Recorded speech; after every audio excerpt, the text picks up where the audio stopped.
Oh man. See what they're trying to do to us, man? I see it. I see it. All right. Hang tizite. Gonna get our peeps up in jail. Shred Wizard, as soon as we're done, I'll send that to you. Okay. Dark Mavis. Link. Bow. All right. All right. It's like Tarkov. Yeah. You just got to wait forever to get in the game. That's all. Boom. Okay. Copy link. Let me go back, Joe. All it means is that we're just, on a list of sorts. Stream is in beta at the moment. What's the quality like, y'all? Post 1 through 10. What's the quality like?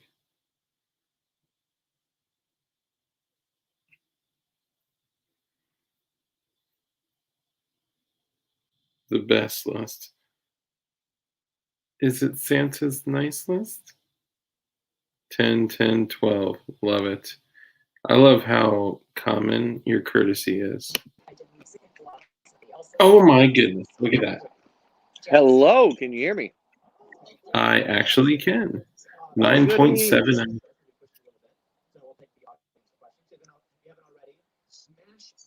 Say again. 9.7 what?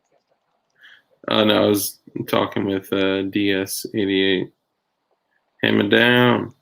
I actually, just for you, GKT11, I actually got that hammer. Just for you, brother. Look at the band swirls. hammer. Yeah, man. All right. So we got Handsome Joe back. Everyone, please welcome Handsome Joe in the commential section. What's up, Joe? What's up, guys? Can you hear me What's okay? up? Yes, sir, I can hear you. Dark, can you hear him? Huh? Can You you hear got me Joe? good on comms, or What? I'm just kidding. Yeah, I can. Sorry, I had to. Yeah, I think the issue was that I just did not have a large enough firearm with me, but I got that covered now. Got the old Scorpy with 75 rounds. Well, 76. So, yeah, I think we're good. Loud and clear. You're a little Yes, sir. choppy on my end. I don't know if it's on my end or your end or what, but it's still pretty clear. Are you on Safari? Yes. So give it about 60 seconds and everything will be loud and clear. Sweet. Demask us. Ah, that was good. That was good. Sorry, I'm talking in the comments. All right, so while everyone is taking a moment to personally welcome back Handsome Joe, which I love that name. Yeah, let's go back. So, Handsome Joe, do we not get the light cam tonight, or is this you have an OnlyFans? No, I'll be turning on the camera in a minute. I don't want to get everybody all riled up. I'm eating a pickle right now. Yeah, if you were eating any phallic-shaped object, please. I know sometimes I'll get on with like ice cream, stuff like, but I'm eating it like out of a cup. You know what I mean? Yeah, I'm not eating a pickle or a phallic shape object on the internet. Just giving you all heads up. That's a great idea. Thank you for preserving our virgin eyes.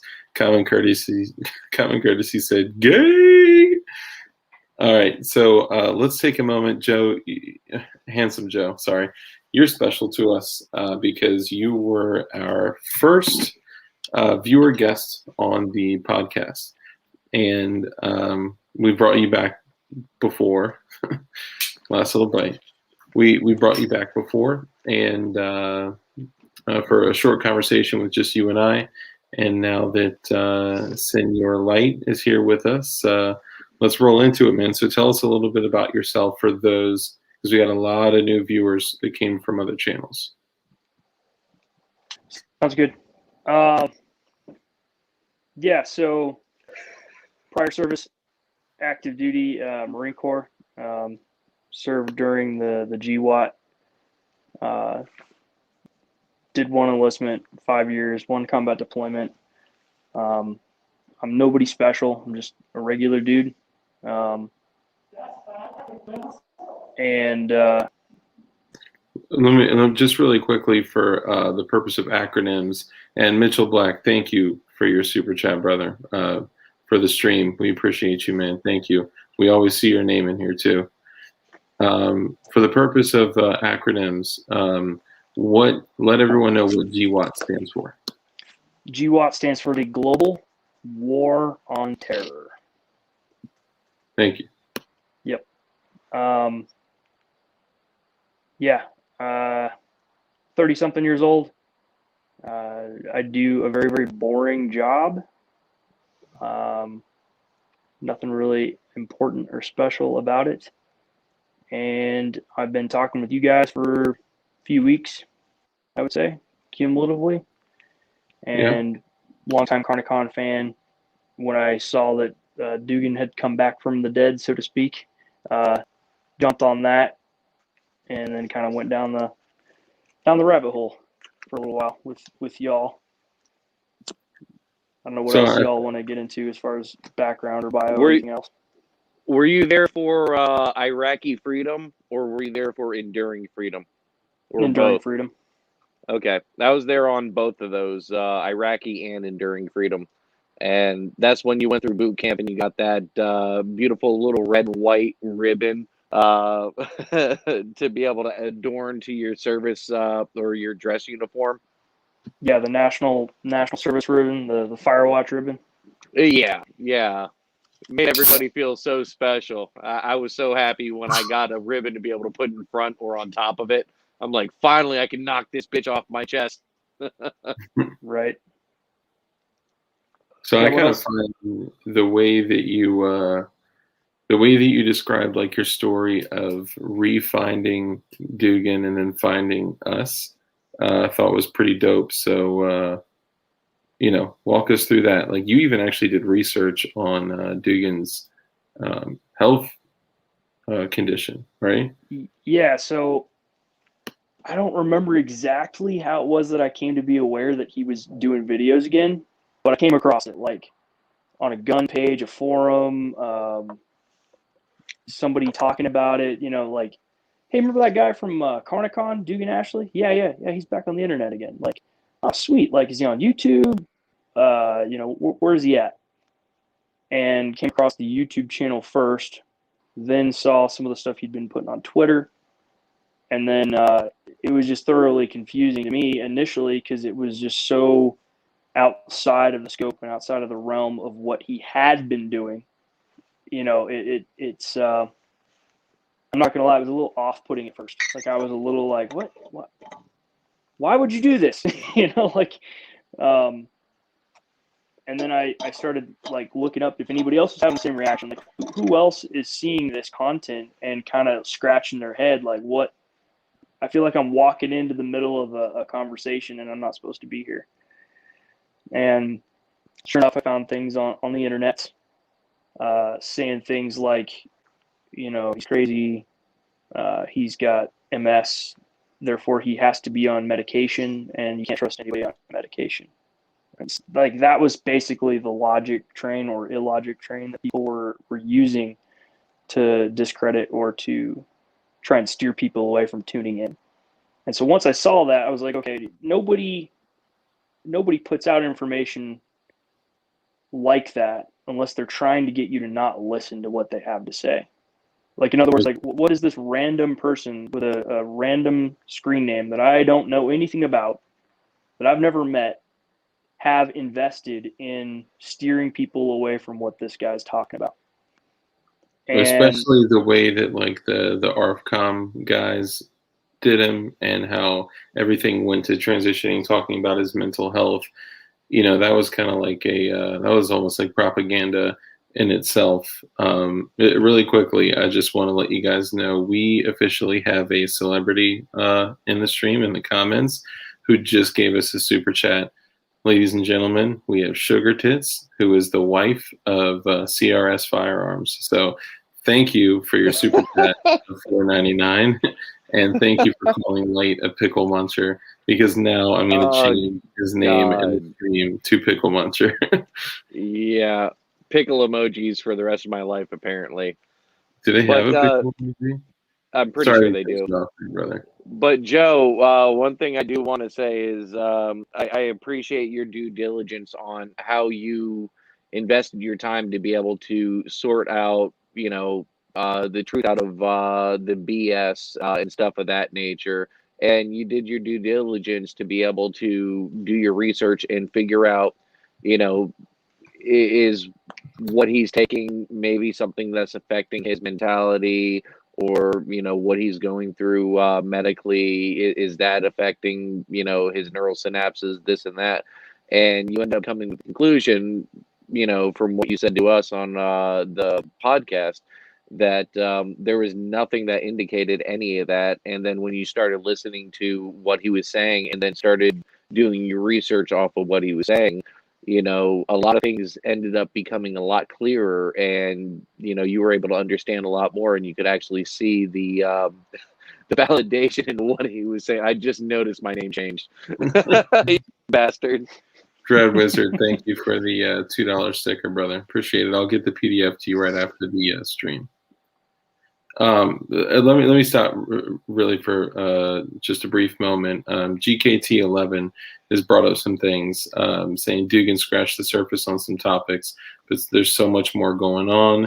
Thanks, Rich. Yes, the programming is real. So let me back up for a second and say that we all know, all of us know what's going on. We are well aware of what's going on, and I think we all live in this this limbo of conflict. And even we've spoken about this. I was talking to Dugan about this today, where I was saying, we live in this place of I'm extremely saddened at the state of things and totally black-pilled at the state of things. And the only time that I'm not is when I'm distracted. And when I'm distracted, I find comedy and fun and, time with my family and all that. And then when I realize that I'm distracted, I get saddened because I feel like I'm ignoring the truth of where we are. Okay? So we're not always going to be walking down every single path of, every possible thing that's going on. But know that we know, and know that, if you want a topic discussed, then email it to us, shoot it to us. But honestly, we're going to focus on dropping truth always. That's always going to be our focus. Yeah. So there's so many balls rolling down the table that you pour out a whole bucket full of marbles down a hill, and you can point at one and say, "Oh, that's a conspiracy," or "That's not right. That's not right." There's so many things rolling down that you can't focus on just one thing, and you can't focus on the whole swarm rolling down the hill. We can discuss, multiple different topics and, try to bring up the backstory, and bring up viewpoints and understanding and try to pull up facts and pass it out. But, that's the one thing that we always get right back down to, is it's about self-sufficiency and independence. We'd love to be able to give you as much information as we can, but we always want to be able to tie it back into that, because if you're focused on a certain psyop or whatever this may be, you're going to be distracting yourself and stressing yourself out and not focusing on your family, yourself, or being able to provide information or develop skills to be able to succeed in the future. So I'll give an example.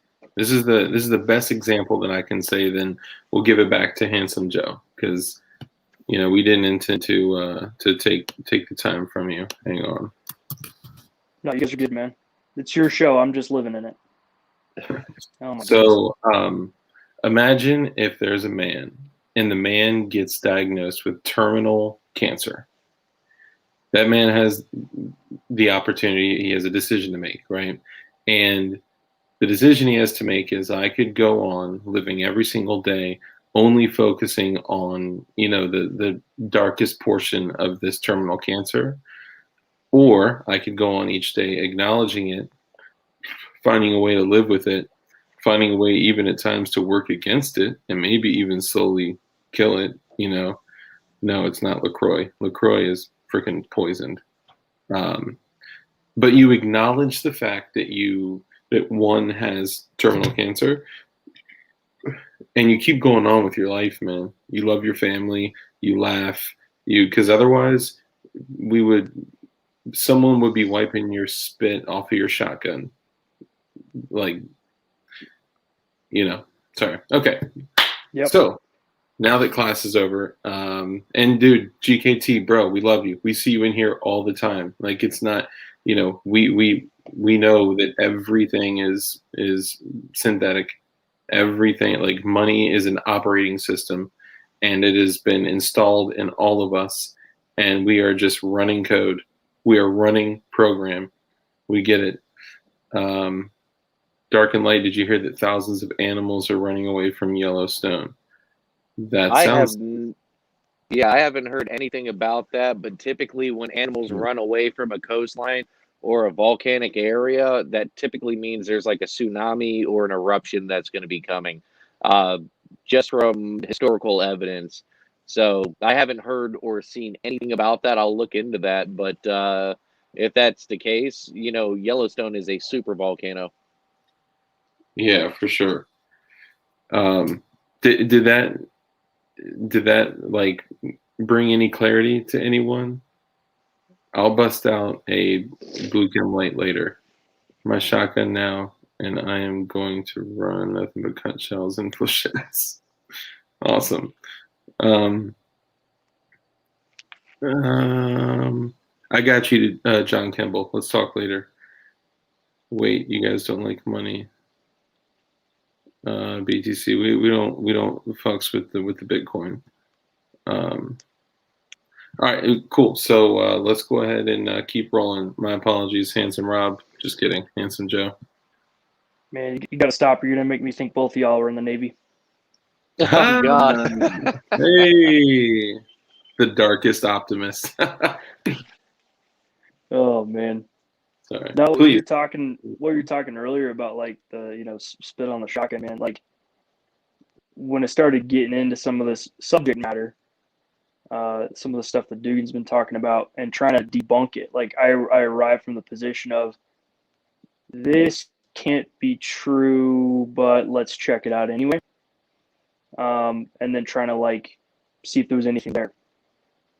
And at a certain point, I recognized, like, yeah, there's some stuff to this, and this means a lot, and this changes a lot. And I got pretty low. I guess what you refer to it as is like demoralization. And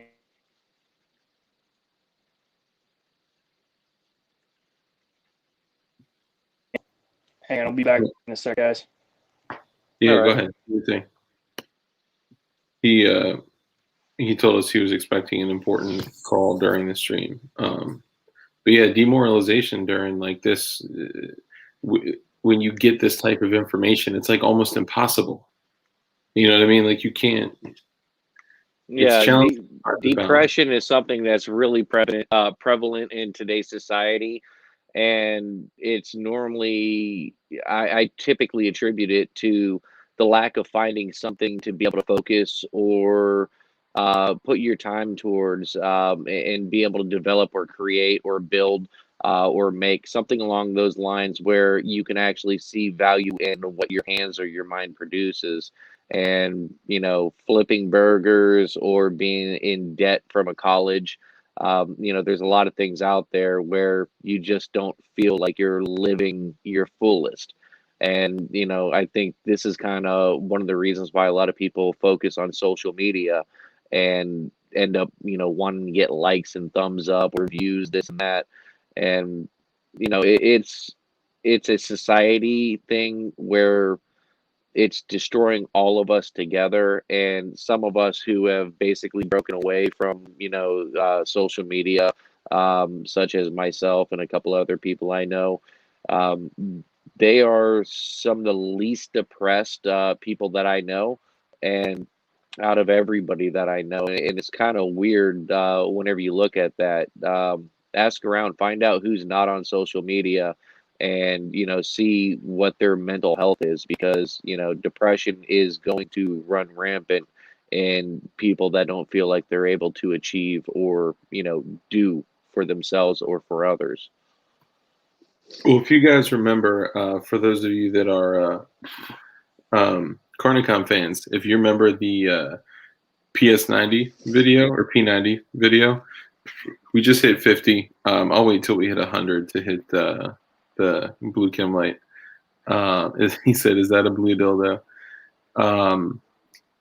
Think of the P90 video. Okay, go back to it and remember at the very end when Dugan is sitting there with the P90 in one hand and the PS90 in one hand, and he's literally like just laying down in sweatpants and a beautiful sweater, and he's sitting there saying, make sure you like, share, subscribe, and get your girlfriend a lower back tattoo of the Carnicon logo. And he said, and please make sure you like, share, and subscribe, because my self-esteem is directly correlated to the performance of my videos and social media, like something along those lines. And it was a joke, but at the same time, that is where our society is. Like, our society literally operates this way every single day, and it becomes an addiction. And did you know that in the beginning, Twitter was a massive flop? It was completely unsuccessful until you could see the activity of others following you and liking your posts, sharing your posts.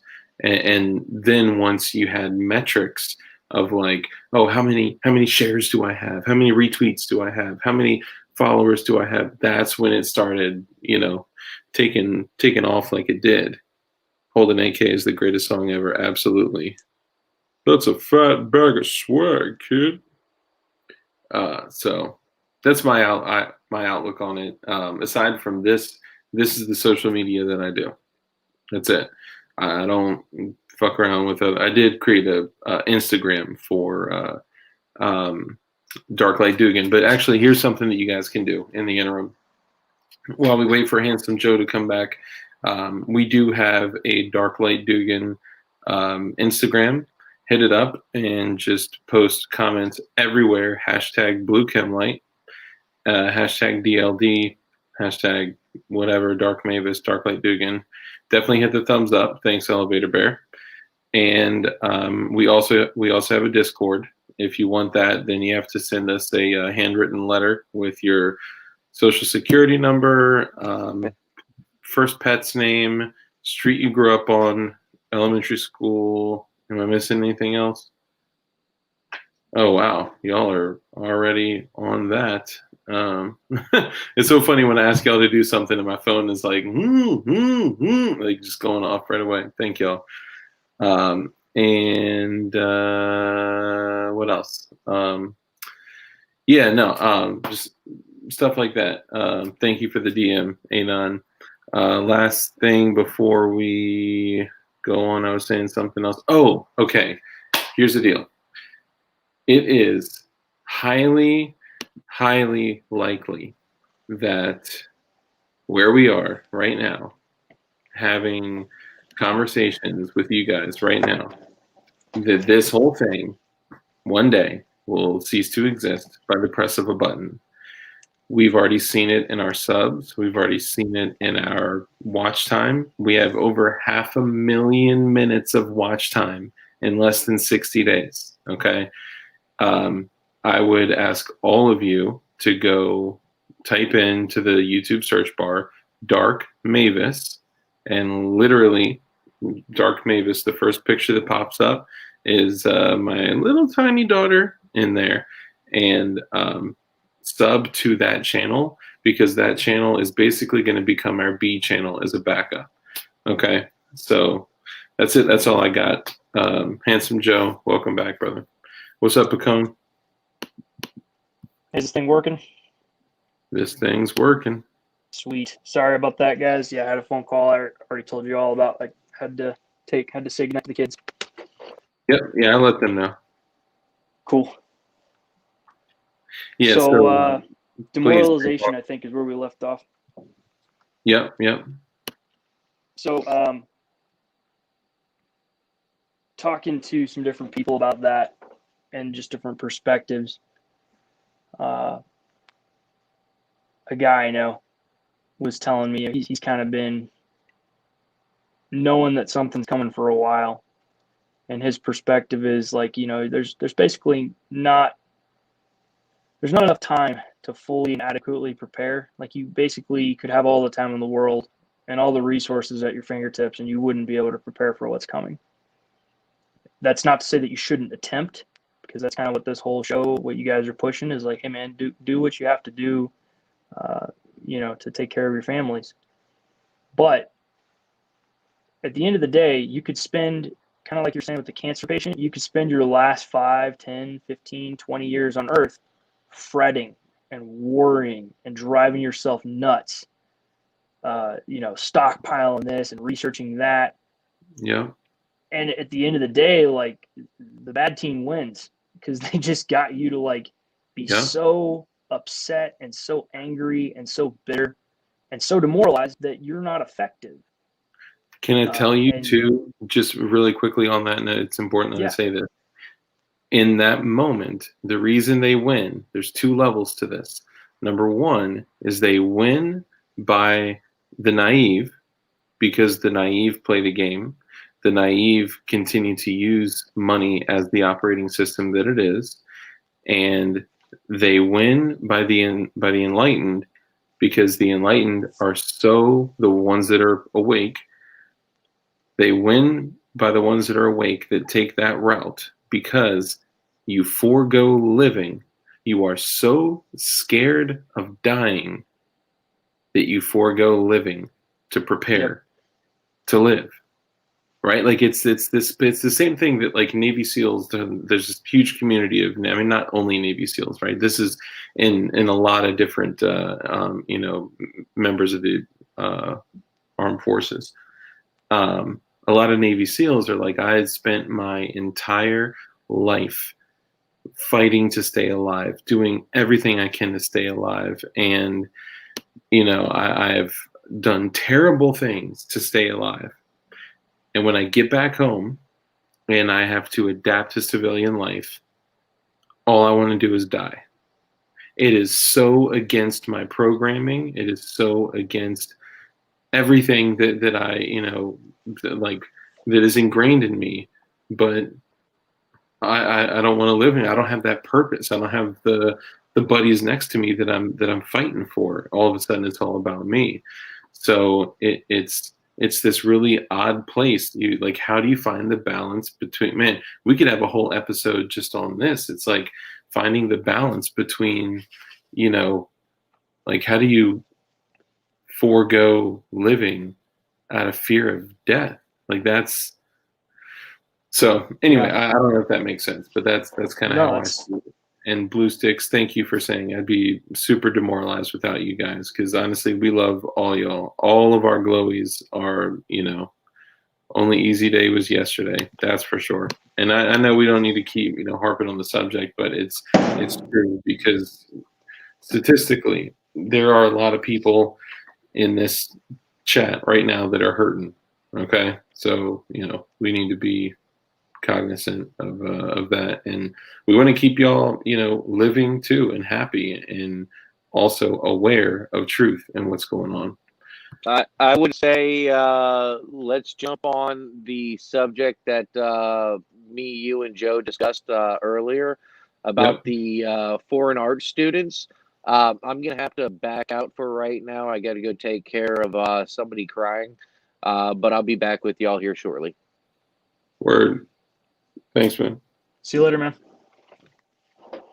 All right, so Yeah, you've done, and I'm not sure if you had noticed your name. Everyone say something funny in the chat about Handsome Joe's name. Um, so you've done some pretty extensive research on the foreign art students. Um, Tell me some things like in the beginning, what did you find? I would say it's not quite as extensive as it should be, but I've looked into it a fair bit. Um, there was an internal memo written by a federal law enforcement agency in the early 2000s that documented several very strange occurrences that occurred at federal facilities Hmm. and military bases, and that had some crossover with some very similar occurrences going on at the private residences of some of these law enforcement agents' homes. And you could read through this 60 something page document, you would see the same thing over and over and over again. So I'm Yeah. not going to read directly from the memo. I'm just going to give you kind of like the cliff notes um, of what one of these occurrences or instances would look like. So imagine for a second that you are sitting in a federal building and you're like the front desk receptionist, or you're the security guard, or you are an agent, you're the cleaning lady, whatever, at an office for a 3-letter alphabet soup federal law enforcement agency. Hmm. And somebody comes up to the door or walks in the lobby or rings the doorbell and walks in, and they're by themselves or they're with one other person, and they're from a foreign country, and they're here in the United States on a student visa, and they give you a name, and they tell you that they are at your facility to sell you some artwork, and they're carrying some artwork with them. And you look at the artwork, and it's like something that a kid would have drawn on a basic canvas and then stuck in like an $8 Walmart frame. And they're trying to get you, the agent, the cleaning lady, the receptionist, security guard, what have you, at this federal government facility to buy said artwork for $50 to $150. And they want you to pay with a check. I can't really think of a time and place where that occurrence would have been considered normal behavior. Yeah, ever. Now if that happened one time in one place, it would just be kind of a weird thing, and you'd leave it at that. But that Yeah. happened over the course of a 1.5-year time span in 14 different states at 36 separate facilities and involved over 125 foreign students here in the United States on a foreign visa, a student visa. You might say to yourself, that's kind of weird. And this happened in that many states, in that many facilities, with that many named individuals. Also, in several instances that this occurred with these 125 foreign students, they provided false stories, false information, false identities, and were here under false pretenses, either with pseudonyms or fake names or using fake identification, and conflicting stories. So, and there would be like pairs of these students being interviewed by law enforcement. They would start off saying that they were there to sell art to the agents. And then after further questioning, they would say, actually, no, we're not. We're here to demonstrate some art, hoping that you guys will come down to the local art gala where we're going to be showcasing this art. And then when pressed for when's the art gala, where's the art gala going to be held at, they had no information. When asked for business cards, they couldn't provide one. when asked for a functioning telephone number that they could call to verify their identity or the group that they were representing or the school that they were from, they couldn't do that either. In the two different times where they provided schools, in the one instance, the school that they provided literally didn't exist, and there was multiple of these students that provided these school names, and so the agents, the officers, the people investigating these occurrences in this memo would look up this school and then figure out this school doesn't exist. They would then look up the other school that would be frequently given as, hey, we're from this school, this university, this art school, and they would look it up, and they would then try to verify that this person was a student or had been a student at that school. They never were able to link any of these people to that second art school.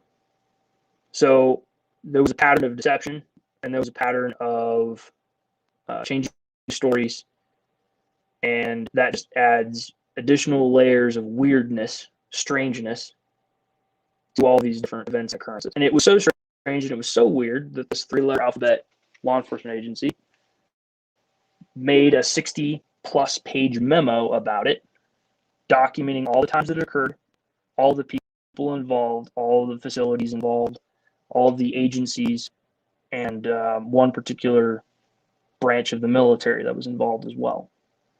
The memo is still widely available on the internet as a PDF or an archive or screenshots. You can find it if you do some digging. So we were all, myself, Cliff, and Dark, we're all looking at the same source documents and reading through it, trying to find some interesting details about it. Yeah.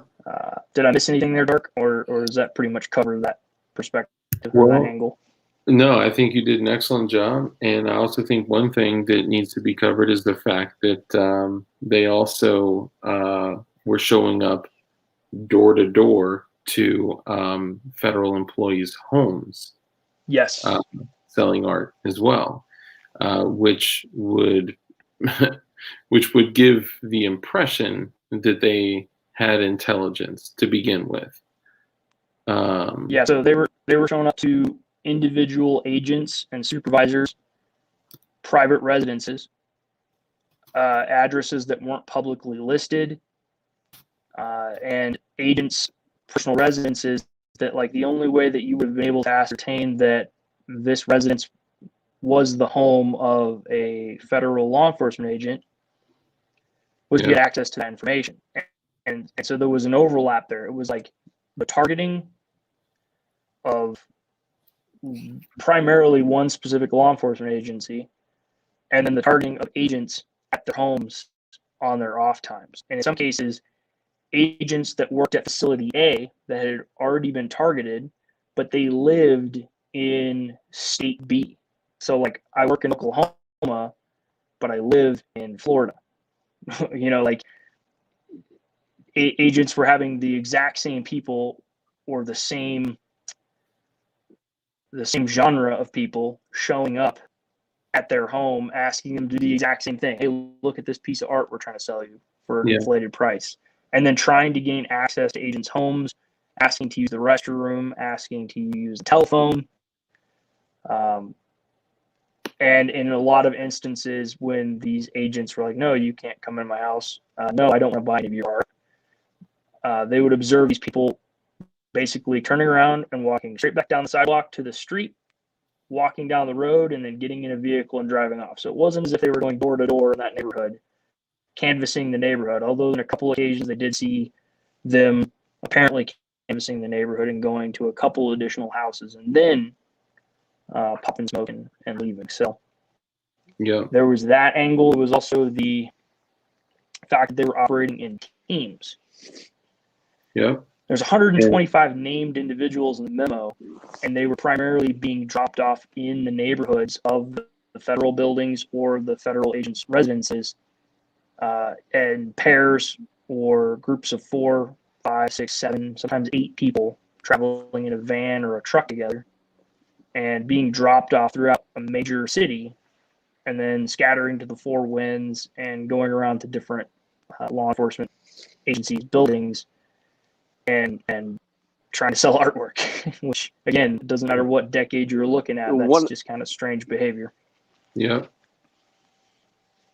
Yeah, one of the things that I noticed is pretty much every single person that was questioned or asked, they gave information on their military and intelligence background for the country that they arrived from.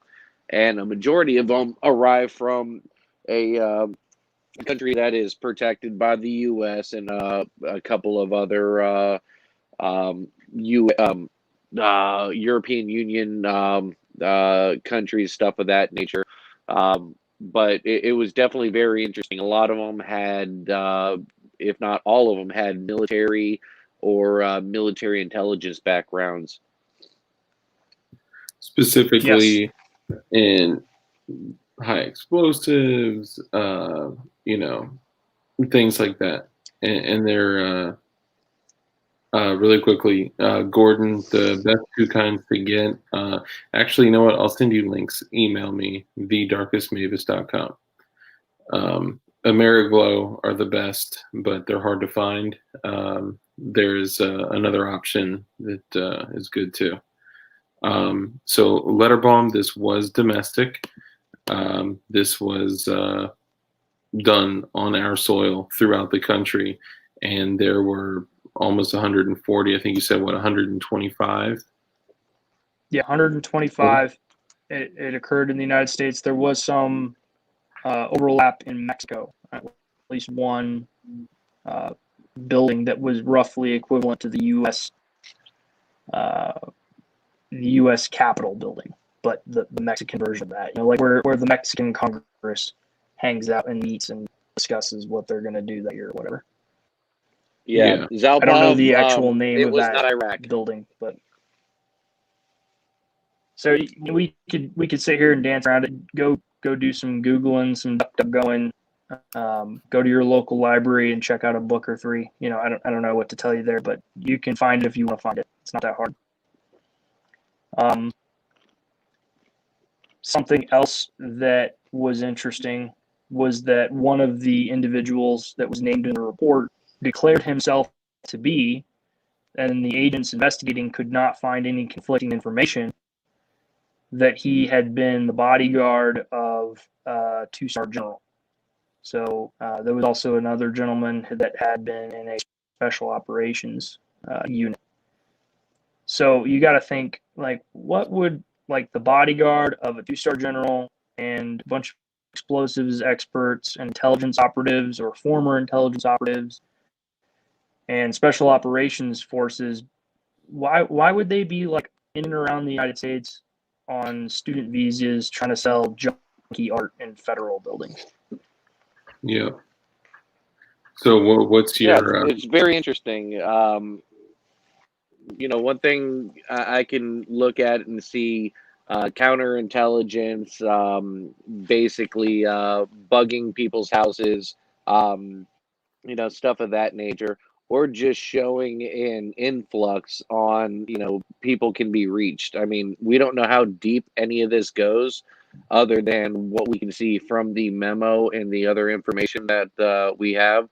But the people who were detained and found out to be lying and doing things that were not allowed by their visa, I couldn't find of any deportation or extra holding for a sentencing or going in front of a judge. It's just kind of like every single person that ended up getting detained and arrested, they just kind of dropped off the map after that. Yeah. And apparently they had said that Can I read something real quick? Yeah.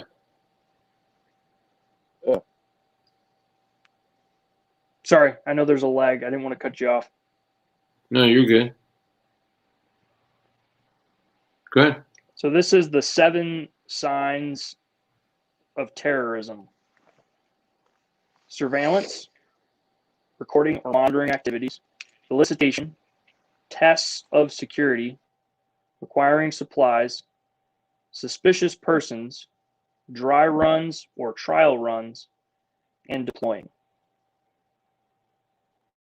You also see sometimes the same list as the 8 signs of terrorism or 8 phases of terrorism. There's a few different ways that it's listed, but it all basically involves the same thing.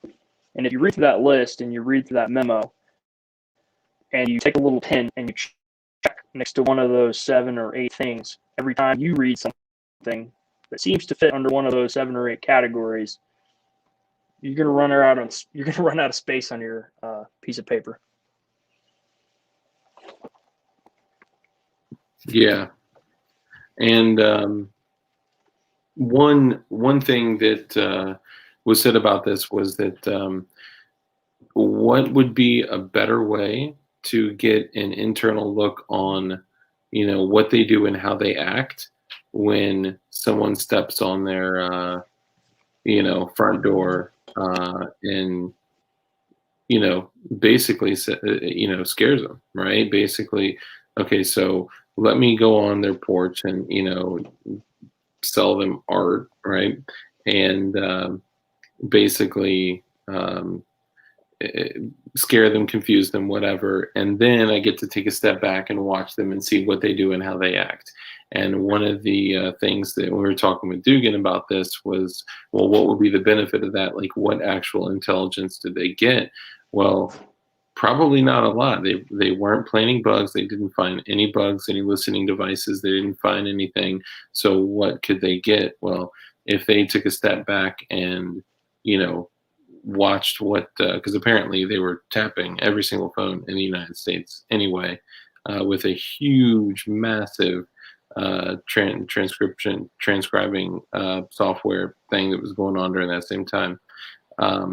But apparently, one of the things that was with Dugan was like they probably took a step back and watched them and looked at what do they do, what were the policies, what were the protocols, who did they go talk to, what did they say, what who ran what up the chain of command. Like they got to see the roaches scatter from a distance and see exactly what path they took.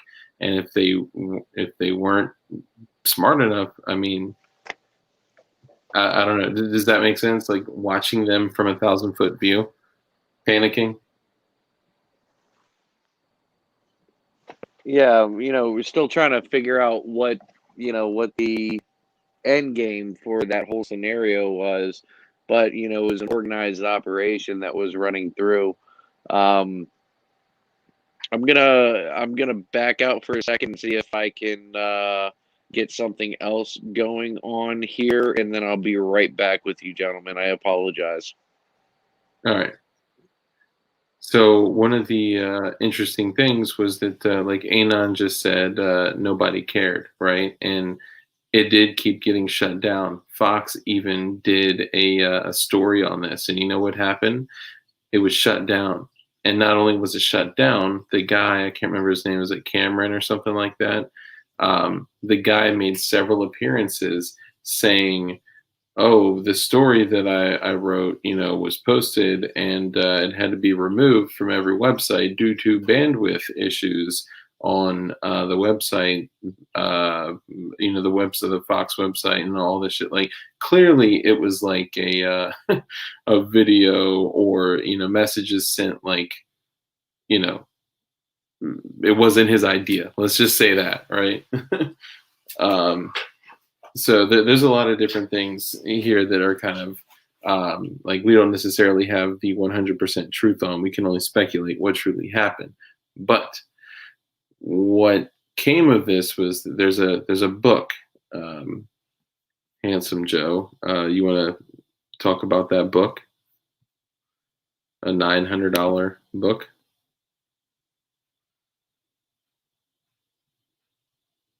You still there?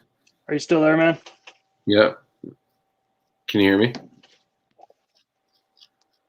Hello? Can you hear me? You there? Hello? Yeah, can you hear me? All right. Perfect. So you got your dark stream. Okay. So there was a book that was published on Amazon. It's literally $900. Okay. And it's, some have said it's still available to this day. And essentially, it is a book that details these same foreign art students that came from Israel that had 100% full access to the 91st floor of one of the two towers on 911. Okay. And for an entire year, for almost an entire year, these guys had full access, passes, were able to walk in items. And there are pictures from this book of these same art students rocking rappelling gear and literal walls behind them of boxes. And if you look at the boxes and if you read what what the code is, the code, if you search it, is for electrical fuses. Okay, so we're looking at this situation with all of these foreign art students with, let me get him back in here. All of these foreign art students with 100% access to one of the two towers on 911, that fell on 911. And they had access for nearly a year, completely unfettered, uninterrupted access, and a background in HE, high explosives, and they and only the first edition is $900. The regular one is $500. Must be something good in that first edition. Yeah. There's a few different ways you can look this up. Gelatin, E-Team, which some people say E-Team stands for something explosive. Bacon, what's up, buddy? Driving in Seattle and just tuned in. What I missed? A lot. 52 minutes and 13 seconds of a lot. We'll catch you up. Don't worry. Thank you for the super chat. But essentially, we're looking at pictures of these people that have come from Israel, that are Israeli art students, foreign art students, that not only were given complete, unadulterated access, or I don't know if that's the right way to say it, 100% free access to the building, and it's just not publicized at all. And when somebody does come out and talk about it, it is shut down quickly. And it also came out that the Israeli government knew about it, and it also came out that it's highly probable that the Israeli government told the United States government. But I don't have proof of that.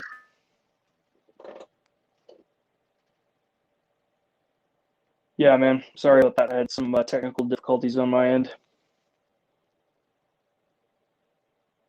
No, you're good. I may have one other person that wants to join. Hang tight for 1 second. Sounds good, man.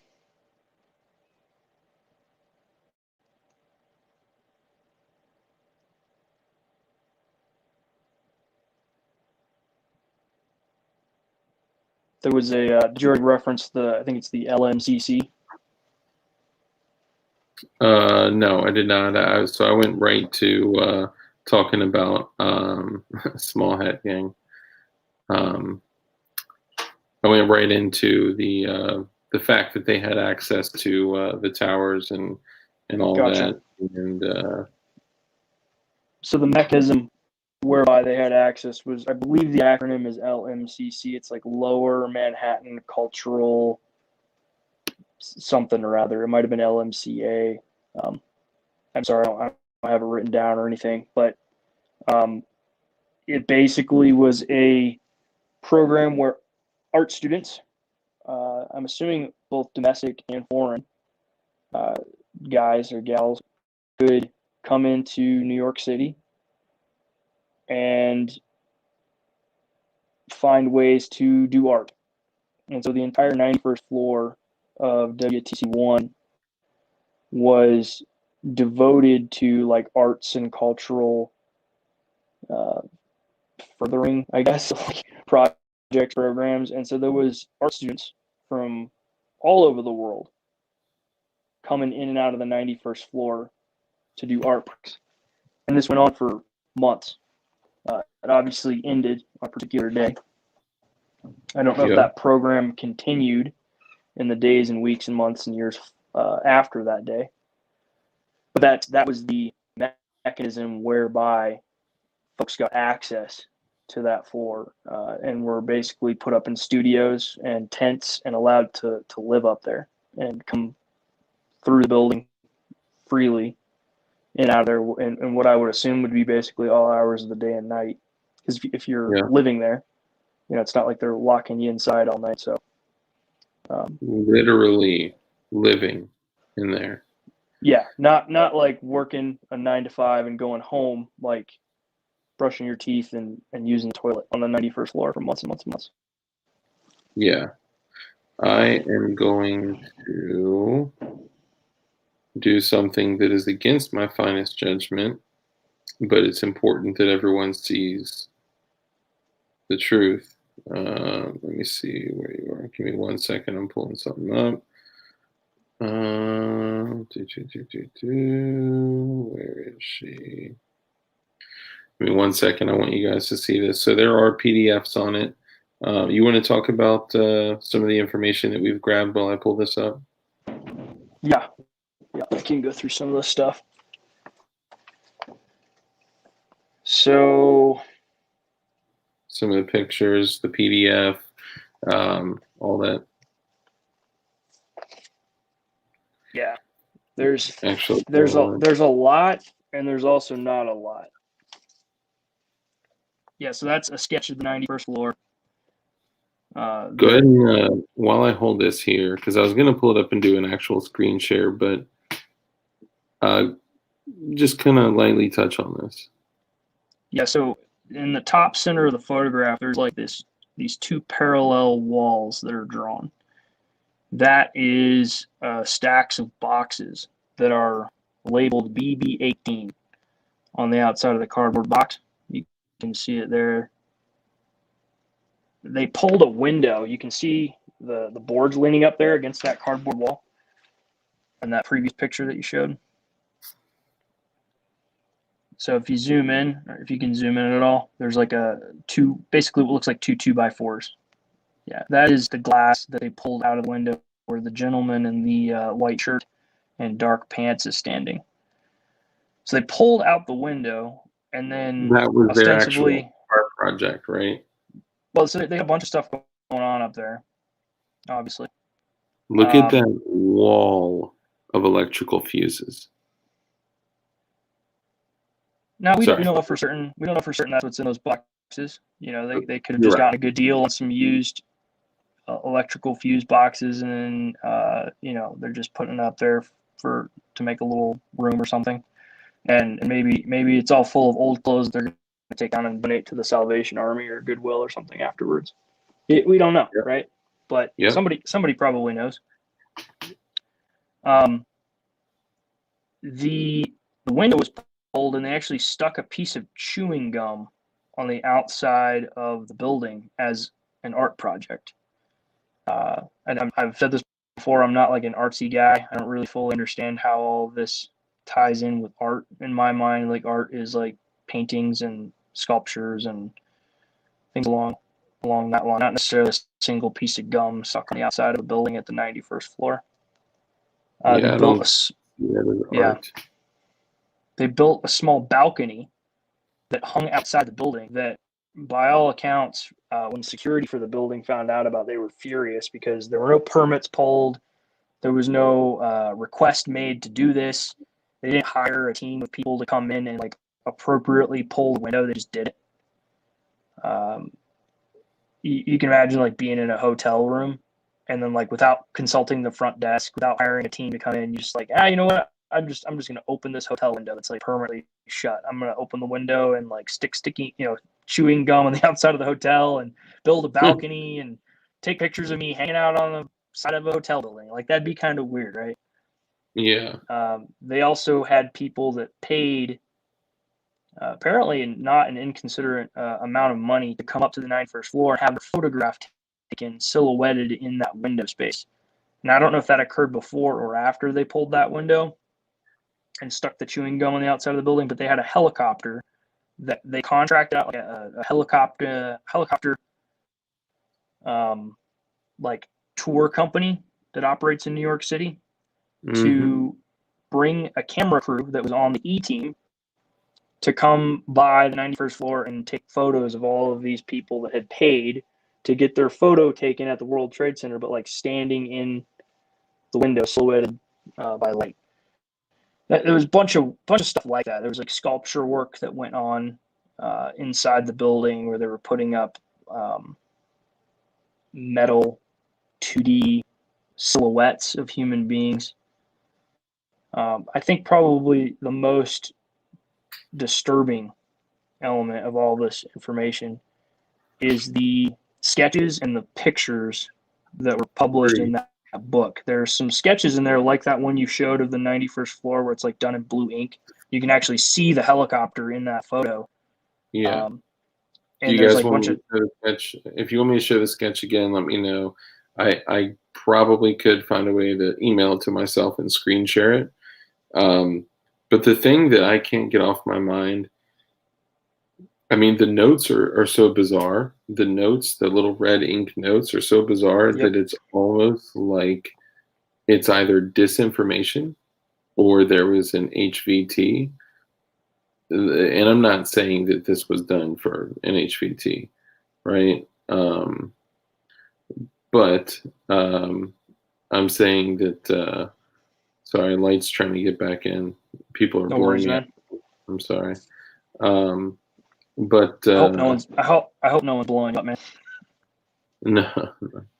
But looking at this, let me get back to it. The thing, these red notes are either complete and utter purposeful disinformation to throw people off, almost like the entire art project thing, unless there's something that we just like completely, as Americans, we just completely missed. The thing that bothers me is, in looking at this, those columns have lines going up. I mean, could that be? Those are the support columns for the building. Those are along the elevator shafts, if I'm not mistaken. Yeah. So in theory, wouldn't that be a good place to target for demo? I don't know. You'd have to talk to somebody that's like an expert in explosives and stuff, which I'm not an expert in that stuff. But it just seems it very is interesting that those lines are running directly through the support beams. Yeah. And guys, just to throw this out there, we're just sharing observations, okay? We're not claiming anything or saying anything. It's just important to, like, how was this not investigated wildly? Why was this not shared with every single American? Why was this not shared with the world? Like, I don't know. It's crazy to me. So something else along with this, in one of those sketches, I think the two most disturbing sketches in that book is the one that shows the balcony with a bug-eyed person standing on the balcony. Can you pull that one up? Yeah. You got to think this was drawn rather, sketched out in the days and weeks leading up to 9/11. I'm pulling it up right now. So there's a couple things that I want to show for those of you that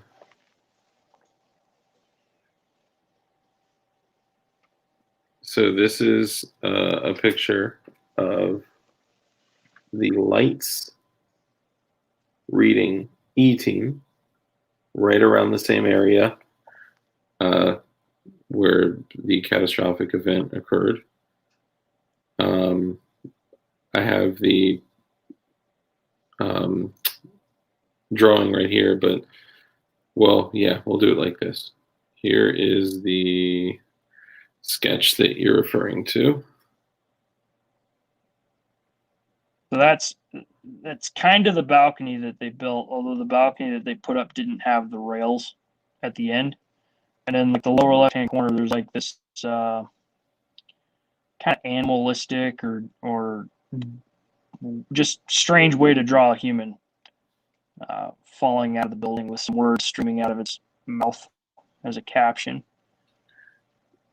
Yeah, and it's hard to make out what it says. It's almost like it says like arg or like something like a grunt, or something maybe in another language. But at the very bottom, wait for it to adjust. There you go. Hold up At a the little very higher. 300 meters of pure pleasure. 300 meters of pure pleasure. That is twisted. This is prior to the event. Okay. The event that people showed up to document. Yeah. One other thing, I want you guys to read this. It's kind of bittersweet. The human spirit is not measured by the size of the act, but by the size of the heart. Yakov Smirnov. Okay? And I want you to read what is literally on that billboard. The human spirit is not measured by the size of the act, but by the size of the heart. Almost like a massive middle finger. I don't know. All of these things are very, very odd.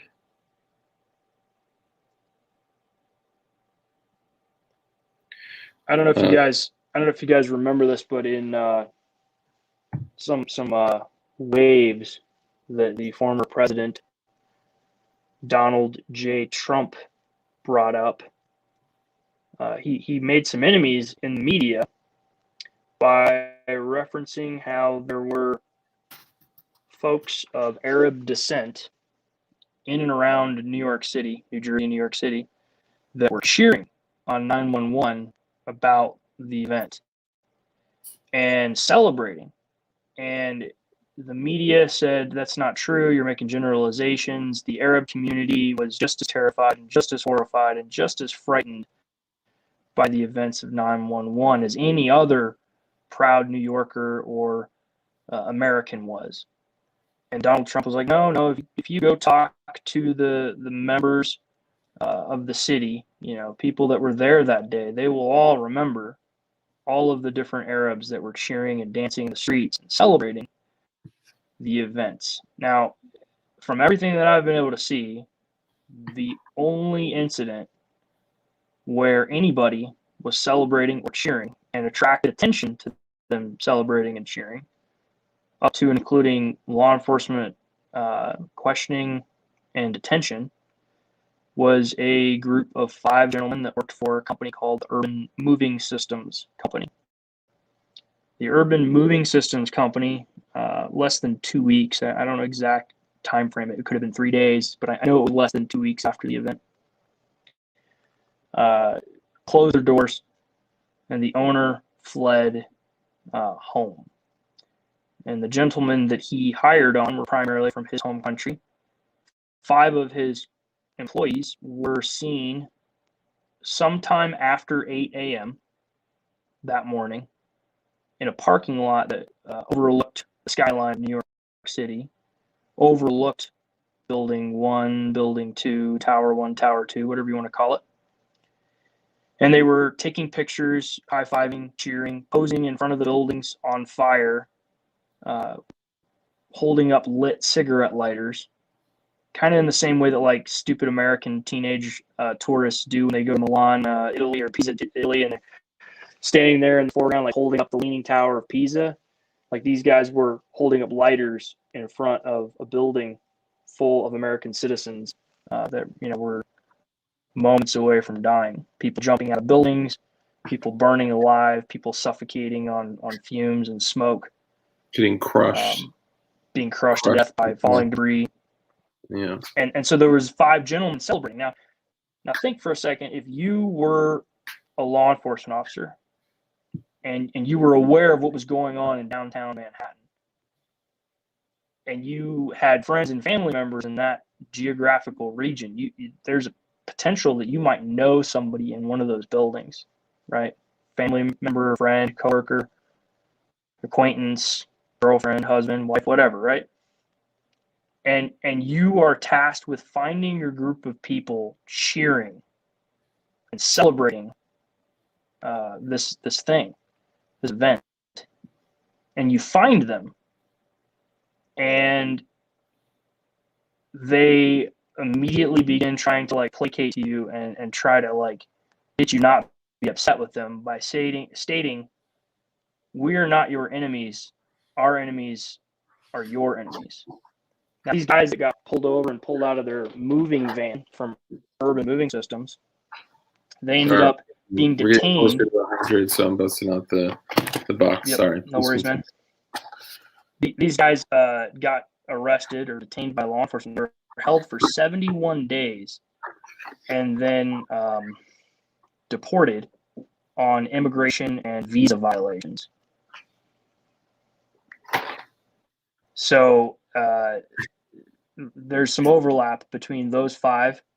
The guy that owned the business, the moving business, the students that were working on the 91st floor, and the 125 art students that were documented by the Drug Enforcement Agency, the Air Force, the Alcohol, Tobacco, and Firearms Agency, a couple of different police departments, and the U.S. Marshal Service, and as well as INS, Immigration Naturalization Services, that had to deal with these guys and gals, because there was females as well. They were all in their 20s and 30s.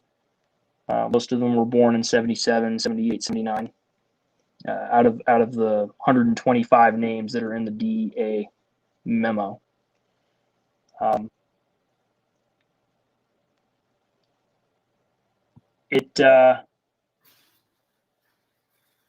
It would be kind of strange to think about all of this happening in 1941 after Pearl Harbor, and thinking about being an American on Hawaii and seeing a bunch of Asian folks that you couldn't identify like what country they were specifically from, but they're standing there cheering as Japanese planes are bombing U.S. warships in the harbor. Think about that for a minute. How crazy that would be if the United States captured a bunch of people from China or Mongolia or the Philippines or Korea or anything like that on December 7th, 1941, that were photographing and cheering and like high-fiving each other, watching Japanese Zeros and Val dive bombers sink American ships in the harbor. Think about if that had been reported, what the average American's response would have been on December 8th, 1941. Like, newspaper publishes article about celebrating Chinese nationals as Japanese bomb Pearl Harbor ships. And then the only thing that comes of it is they just get held for a few days and then released back to their country of origin. Yeah. It's crazy. Just the fact that this was not, I mean, I don't know. It was reported. It was reported. Like Dan Rather talked about it. Dan Rather talked about it. Fox News talked about it. Salon.com talked about it. Le Monde talked about it. James International talked about it. Now, maybe they didn't talk about all of this that we're talking about, but like you can find news articles about currently today. 2/3 of this information. Yeah. If you go, like we're all on YouTube right now, if you go to YouTube and you type in Israeli art students, okay, the first 5 videos, you go through it, there is a video that is like 3 edited pieces, and it's funny because it actually says that it's not supposed to be available on YouTube, which is even funnier. But it's a video of the people calling in about the Fox News report, and they even have I think it was like a senator or something like that. That I don't know. It's just watch the video. C-SPAN. C-SPAN. That's right. Yeah, it was on C-SPAN, and yeah, just watch the video. Even if the way I looked at this is I was like, okay, what I want to do is going into researching this, I want to start by looking at the whatever mainstream media pieces are still available.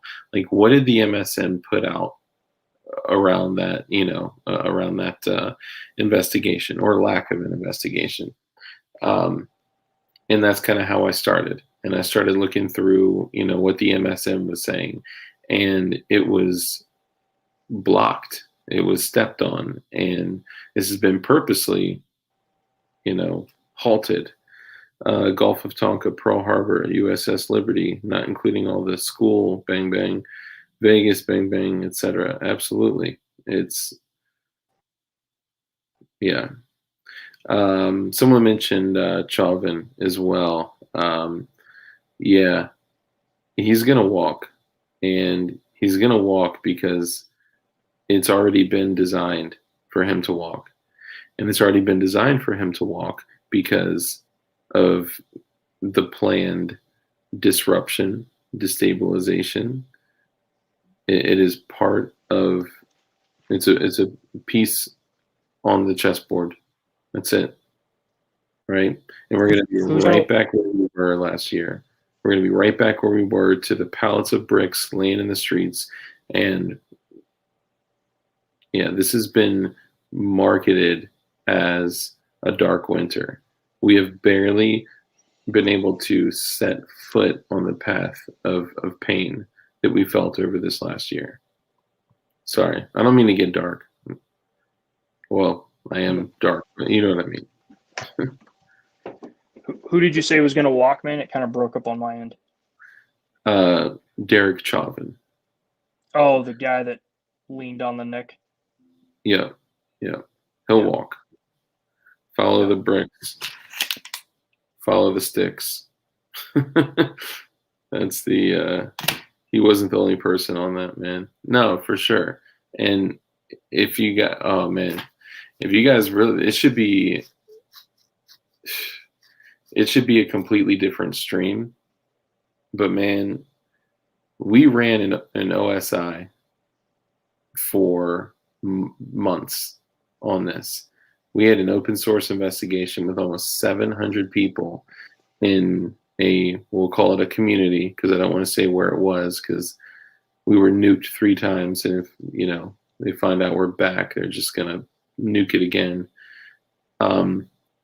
We found out more information in a couple months than anybody else has. Like I could tell you, I could pinpoint the time that police officer had a massive change in his financial life.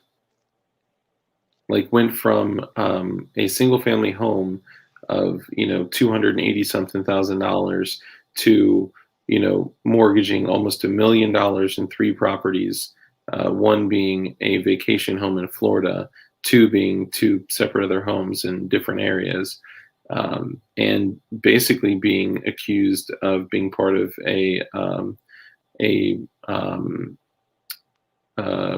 what do you call it, counterfeit operation. And what was the police were called originally because Floyd was paying with a counterfeit $20 bill. Well, Floyd and Chauvin had both worked security at this building, so they had known each other previously. And man, it goes so deep. It goes so deep. And then if you look at that building, the LLC goes back for more than 2 decades, and every single owner of the LLC is related, and they keep circulating ownership, which leads me to believe that it's a place for washing money, cleaning money. And so, yeah, and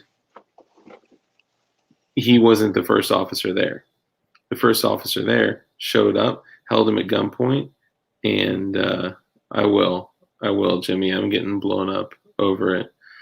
I will, guys. I promise. My phone is right here, and I'm getting a lot of messages regarding it. I got you guys. So the bar and store was known to be, or presumed to be, a counterfeit operation and a money laundering operation. And what they did is they cycled ownership sporadically, and they kept ownership all within the same family.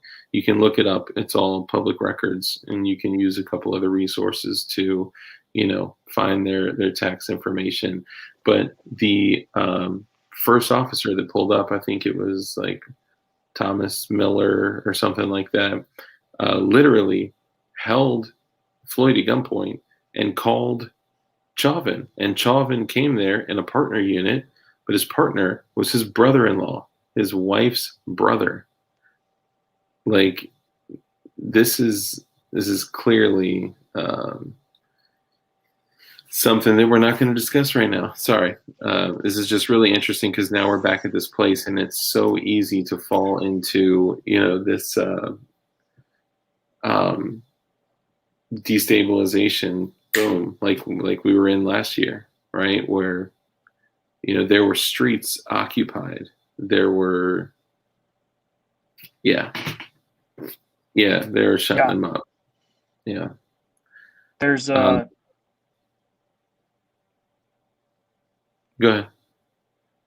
ahead. Something that kind of has some overlap with the George Floyd incident. Once the days of rage. Time into it, let her bomb. I'm sorry about that. No, you're good, man. Once the days of rage had started, when it was like open season on burning down your local stores and gas stations and rioting and mostly peaceful protests involving gasoline and Molotov cocktails. Mostly peaceful, but fiery. Yeah, fiery, peaceful. Look, it gets cold in the middle of the summer in big cities, and people got to stay warm somehow. So, yep. What better way to do it than to burn some fossil fuels? So, there was a woman who worked for the Bush administration's HUD, Housing and Urban Development. I don't know which Bush. I don't know if it was Bush 1 or Bush Dose. But this woman did an overlay where they tried to find a pattern. They tried to look for the patterns visible in all of these different cities that just went nuts. Because like some cities didn't, right? There were some cities where like the governor in that state, the mayor, the police chief, the sheriff, they were all on board. They're like, no, that is not happening here. If you want to have a peaceful protest, go ahead and have a peaceful protest. But the second y'all try and start doing some crazy stuff, it is getting turned off. Like, you're not going to be able to burn down a block in our city or in our state. But there was a lot. There will be absolutely no peaceful arson. Yeah, like no peaceful arson in our city, in our fair city. But there was a lot of cities where that was not the case. And so they looked at all of the cities. I think it was something like 37 cities where there was the most amount of chaos and violence and the most amount of billing and the most burning and the most amount of looting and violence going on. And the very first thing that popped out to them was that there was a direct overlay in all of these cities where there was a Federal Reserve Bank or Federal Reserve Bank branch. So they looked at that and they're like, there might be something there, but let's kind of set that aside. Let's find the next set of patterns that we see from these 37 cities. The next set of patterns that they found was that the most amount of damage occurred in areas called opportunity zones. Economic opportunity zones, I think, is the actual name for it. And again, as much as I'm not like an art dude, I'm also not a economic real estate dude either. Like, I've bought and sold one home and own my own home currently, and that's it, right? I don't have any business dealing with, like, if you buy this house, you get a tax break or anything like that. Never dealt with the HUD, nothing. But this lady has, and she's talking at length in this interview about these occurrences, these coincidences. So most of the chaos, most of the destruction occurred in these economic opportunity zones. It just so happens that Congress, United States Congress, set up the formation of the economic opportunity zones just a few years prior to the riots. And basically what it did was it gave people from lower socioeconomic classes the opportunity to have their own business in their own neighborhoods and give them a tax break. So you could, like, buy a property in this area and it would defer a bunch of your tax liability, and it would let you buy, lease, or rent properties in those areas, and to make it easier for people in the lower socioeconomic classes in the inner cities to be able to, like, afford to start, manage, and run and keep open their businesses. Seems like a fairly noble idea, right? Like, hey, how about the people that live here get ownership and stake in their city? All of these places, in a lot of instances, I shouldn't say all, but many of these places got burnt to the ground or significantly damaged. And the business owners were already dealing with COVID restrictions. So imagine if you're like a business owner and you're already fighting, like, man, can't even keep the lights on because we don't have customers coming in. We don't have employees doing anything. So we're paying our employees. We don't have money coming in. All we have is money going out. And then your business gets half burned down and insurance won't pay out. So all these places had to shutter and close. There was a bunch of very rich and wealthy businessmen, like Jeff Bezos businessmen, that came in and bought up massive amounts of these properties at a significantly reduced price and got to defer tax liabilities by doing so. So people talk about, like, offshore, like, tax loopholes. Like, instead of going to the Caribbean, you could just go to Detroit or Kansas City or Portland or Seattle. Like, you could just go to one of these areas where there've been, like, massive amounts of destruction, chaos, and business owners looking to get out and foreclosed stuff, and people just buying these places up left and right, like pennies on the dollar. Yeah, pennies on the dollar, and getting a tax break at the same time. Yeah. And so they found this huge, like, pattern. Like, this occurred over and over and over and over and over and over again. It's kind of strange. And there's some like logical counter arguments of, like, well, the violence and the chaos occurred in the areas that it did and had nothing to do with the fact that these were economic opportunity zones. That's just where the violent folks live. Yeah, they're burning down their own backyard, but so what? Well, you look at it, and these people had to walk past dozens of other businesses to go target specific businesses to be burned down. Like, you're like, set out for the night, I'm going to go torch a business. I'm going to walk past 10 businesses, and I'm going to get to the 11th business, and we're going to burn that one down. Like, that's not random. That's not, I'm mad at the system, I'm mad at the man, I'm mad at the police, I'm mad at the government, I just want to burn and loot. Like, when you're specifically targeting certain businesses and doing stuff like that's that's something you can't fully discount. I'm not saying that it was all contrived and it was all planned, but I'm saying that it would be very strange if all of that was just pure coincidence. And that's what this lady was saying. Yeah.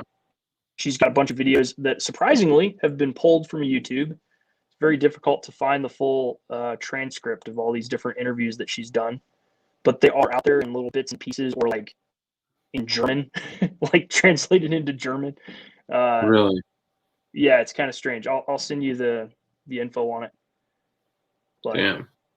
Well, the other thing that we brought up before is that through the open source investigation, we've stream is decent, just decent. What up, Montana?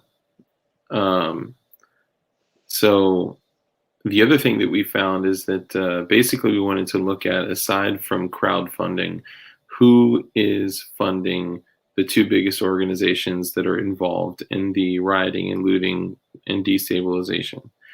And we know who those two organizations are, Antifa and BLM. And yeah, it's peacefully on fire. So basically through months and months and months of doing an open source investigation, we found that everything linked back to the Democratic Socialists of America, the DSA. Mm-hmm. And if you look in your area, I promise you, if you even live remotely close to a suburban or urban area, there are more than one in your area, I promise you. And what we found is that if you lay down a map of, you know, everywhere where the riots and looting and everything took place, and then you overlay a map of the Democratic Socialists of America, DSA, the dots almost match up to a T.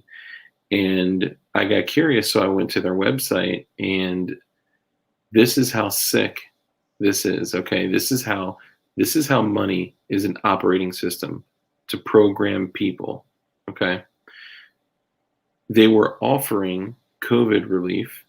They had a $20 million account that was constantly reloaded. Like it never was below $20 million. If they gave $1 million away. Are you talking about DSA had this? DSA. Okay. Just tracking. Now, when I looked it up, there are 7 in my area. Okay. Now, at the time, I lived closer to DC and Northern Virginia. I moved because I literally picked up everything.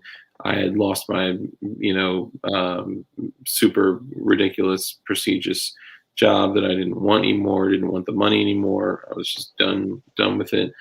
And even though I didn't, have much, slave coin wise, I was like, fuck this, I'm out, I'm moving.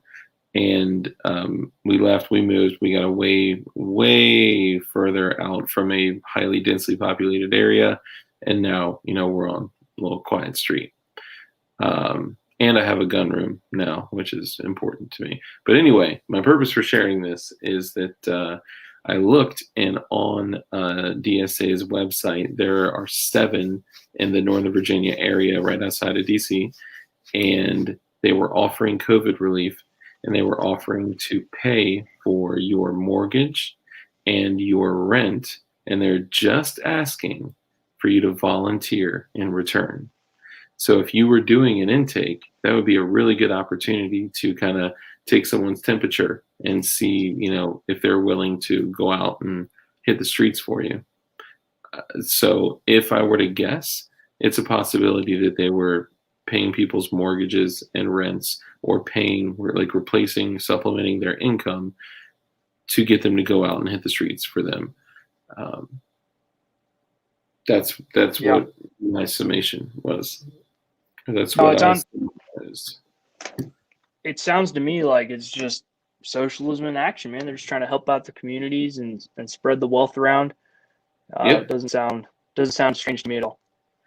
No. With divorce up 450%, with suicide up, at least 100%, with everyone's income cut into a 16th of what they were making the prior year. People losing their, it's a dark winter. Yeah. Sorry, this got dark, guys. I apologize. You want to talk about some light stuff? Yeah, let's talk about some light stuff, man. Even though light hasn't come back, let's talk about some light stuff. Oh, hold on. Wasn't there another website found for paid protesters as well? I can't recall off the top of my head. All that stuff was lost during first and second nuke. I know what you're referring to, and I don't know specifically what you're referring to, but I do remember finding something else. I know it was. I don't believe that all of it, everything, is purely cold calculation. I believe a lot of it is taking advantage of circumstances as well, right? This is so many different levels and layers, right? And if you were to look at the org chart of an organization, there are a lot of spider legs and bubble charts, and I mean, it's so deep. It's so deep. No homo. Sorry, go ahead. No, what do you want to talk about, man? I'm down for Actually, you whatever. know what? Here's a cool thing. A lot of people have been hitting us up, mostly, funny enough, about comms, and mostly about building firearms. I think we've had and I'm open to talk about either of those. I'm also, let's get the mood up. Let's take a little breather, a little in through the nose, out through the mouth. Okay, so now that we're back, things can get dark and depressing, right? But no homo. Those two things are, really the two most, like, the emails that I've gotten the most, aside from people just asking for dick pics. That's been the most, comms and building. So y'all sound off in the comments, or if you so desire, send a super chat. You can help pay for the streaming software that we use to put things like this. Oh no. This beautiful chem light up there, and cool things like banners that say "Dark Light Dugan live." Like, subscribe, and share. We just hit 1,000 subs and all that stuff. So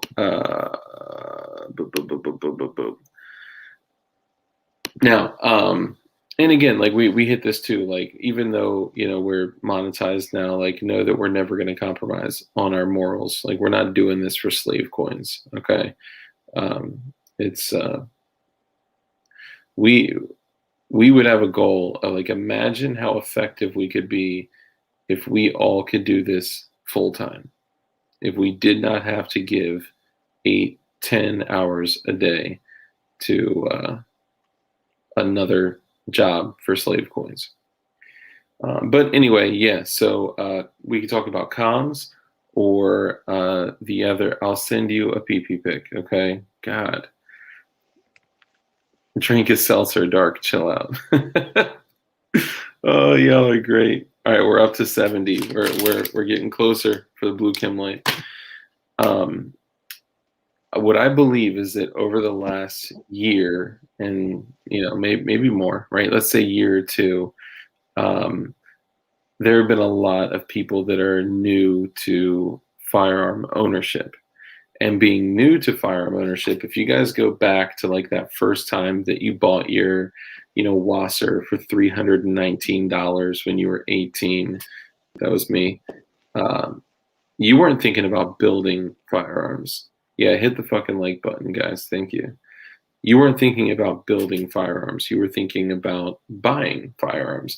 And right now, the market is as such that buying is a fool's game. Like, it's not worth it, in my opinion, unless you find something that's reasonable and it's in your, ammunition, quadrant, whatever you want to call it. So building, for a lot of you guys, now that you're a year in or a year more in, like maybe you're considering building. Building has become way more popular than it used to be. So I would love to talk about building.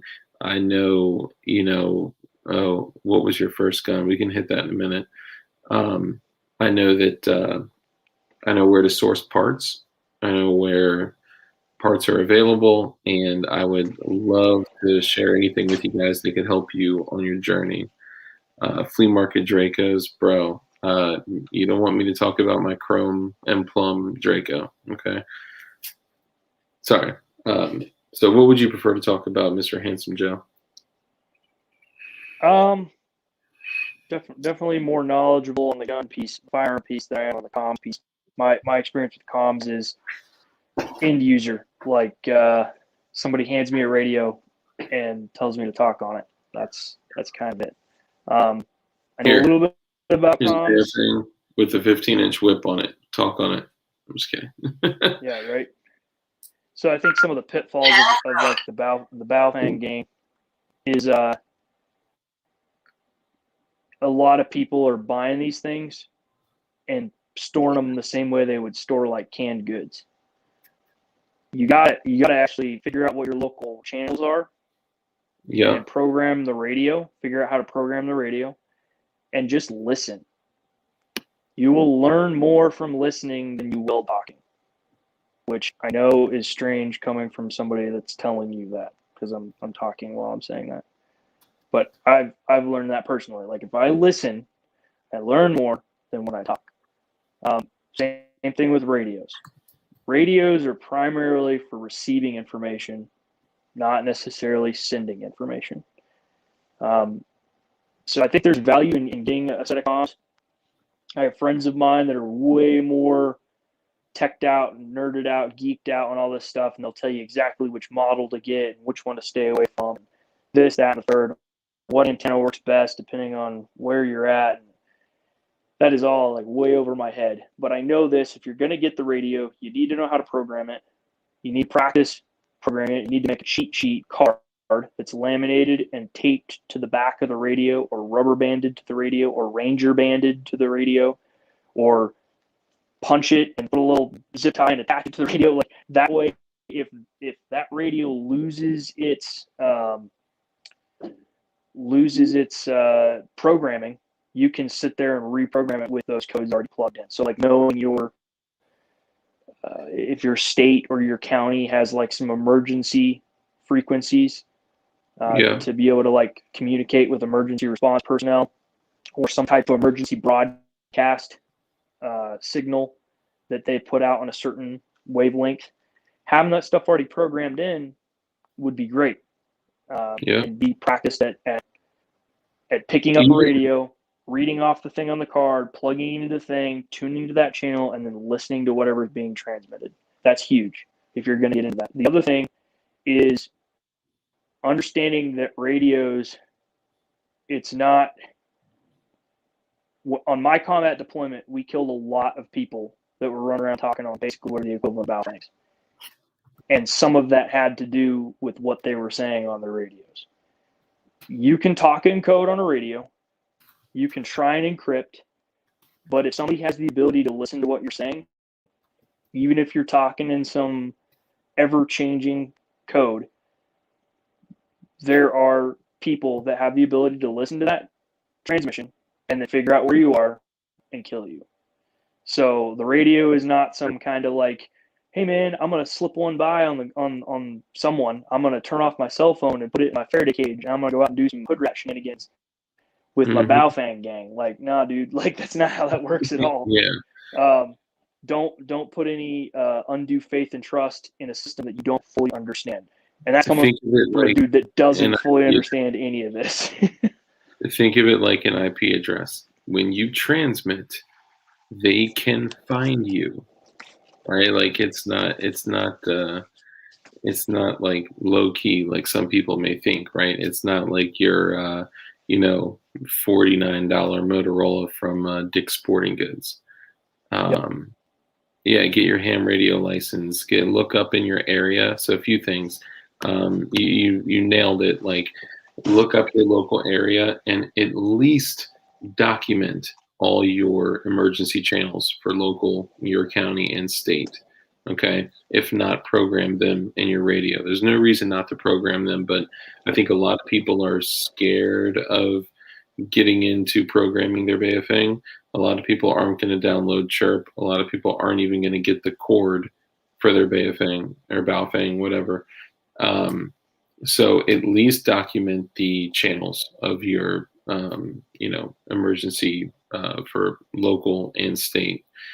And also, if you have other people that are local to you that have Baofengs, discuss, what channels are options for what times and whatnot. Like, have a plan in place and charge them and use them. By using them, what I mean is listening, just like Handsome Joe just said. And just get familiar with it, right? What were some other things? I was going to mention something else too. I can't remember right offhand, but just use them, get comfortable with them. The ham radio thing is huge in that Sorry. I just remembered. Go to your favorite search engine of your choice and look up hamateurs. So think of it like ham amateurs. Look up hamateurs, and there's likely a group in your area that is meeting, and it's usually a free group. Sometimes there's a small fee, but usually not. It is usually a free group. Yep. There's a guy on YouTube, and his channel escapes me at the moment, but it's the one channel that I continually see come up of, if you want to know about ham radio, go here. It's something Crash Course Ham Radio. And he's got a bunch of videos like walking you through, hey, this is how the test works. This is what you need to know for the test. This is the type of gear that's out there. This is how you can get plugged into your local network. And walking you through the way to, as you like to say, Dark, make sure you're following all of the local, state, federal guidelines for using anything, whether you're talking about toilet paper or wood stoves or firearms or energetics. Like, make sure you're following all the laws, because it's exactly what Patrick Henry and Davy Crockett would want you to do. Exactly. John Adams, George Washington, Thomas Jefferson, who once shot a man in the face on the lawn of the White House for treason. Just follow the local, state, federal regulations, rules, and laws. But in all seriousness, man, people are going to say, oh, I don't want to sign up for a government license to get my ham radio, this, that, and the third. Well, that's the way that you practice with these things. It's kind of like saying, I'm not going to fill out a 4473 or set foot in a gun shop, because I don't want to submit to the government in order to acquire something that I need.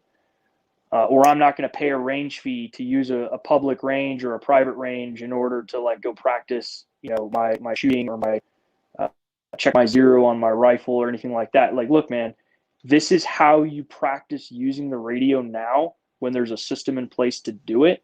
Yeah, it sucks that you have to pay the man to use your radio legally and all that stuff.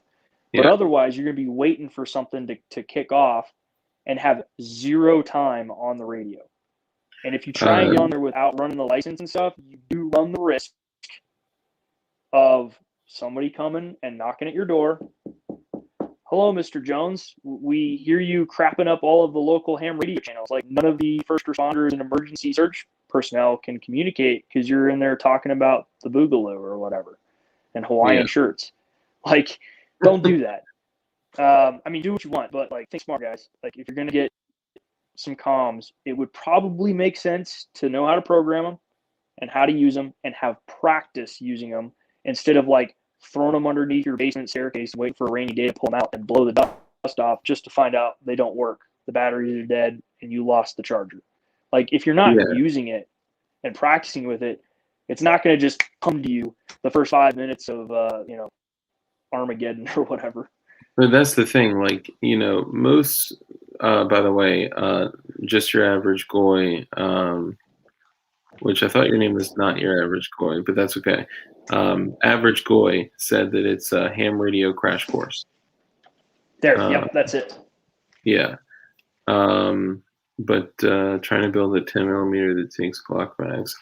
I was in a client's home, and I just got given this second generation, probably from the early 90s, 10 millimeter Glock mag. And if you win the giveaway, I just might throw this in because I don't have a best millimeter pistol. Sorry, I put a 40 Smith & Wesson in there because, fun. What was I going to say? Radios, crash course, ham radio. Yeah, they hit that. Someone said something that.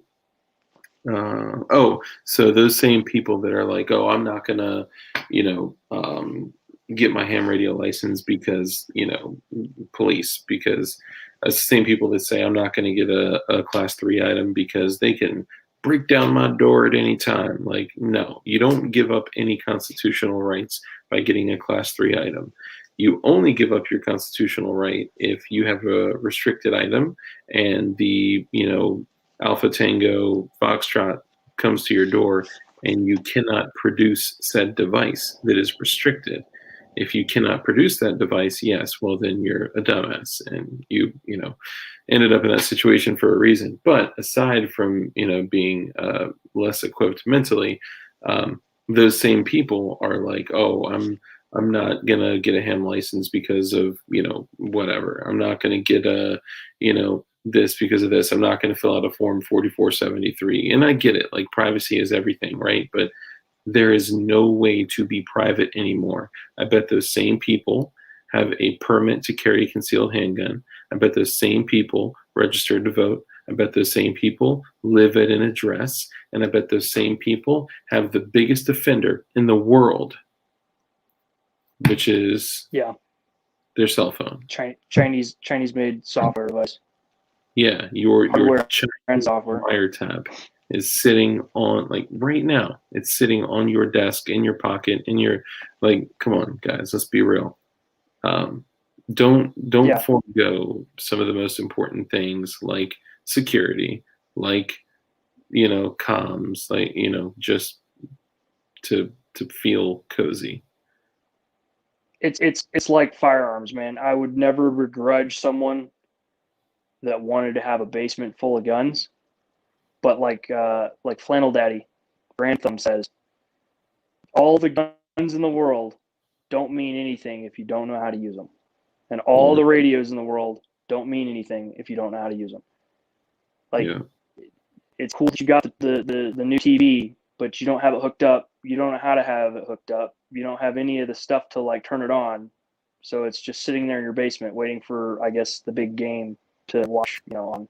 That's not how you do it, right? Like if you want to know how to use something, you got to pick it up. You got to read the manual. You got to watch the YouTube video. You got to ask a question. You got to take the class. You got to play around with it and figure out how to use it, or get someone to show you how to use it. And so that's radios and firearms. That's everything. You can't just buy something and throw it in a hole in the ground and never touch it and have no idea how to use it. Reddit has a pretty resourceful ham subreddit. Awesome. Thank you for sharing that. What about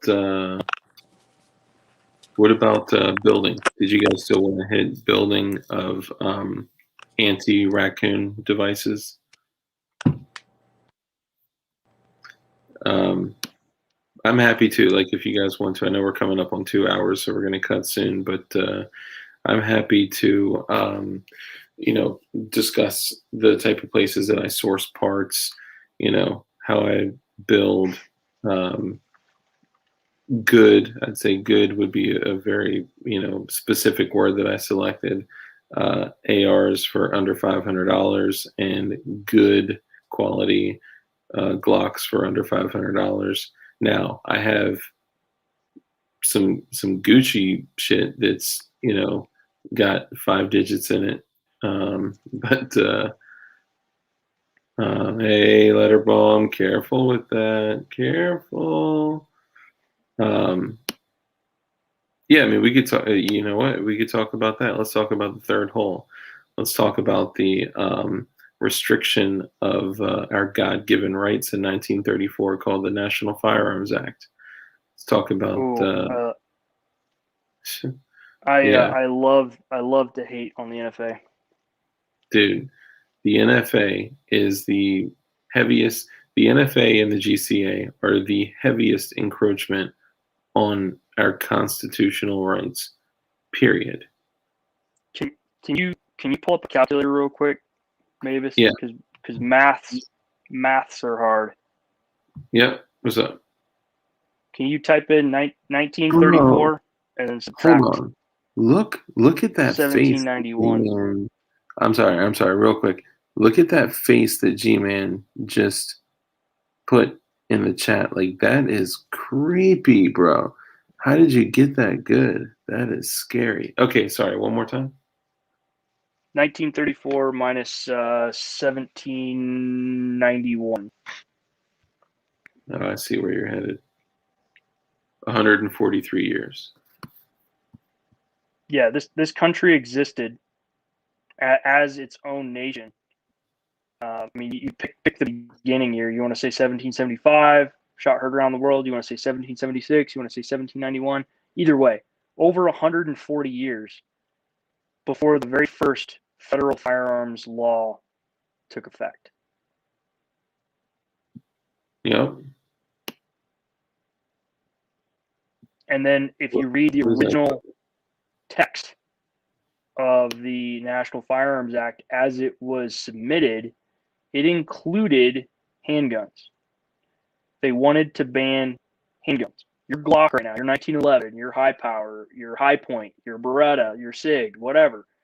That would be an NFA firearm right now if it wasn't for some last ditch negotiations with a couple of key senators and a couple of lobby groups to try and get handguns pulled off the NFA.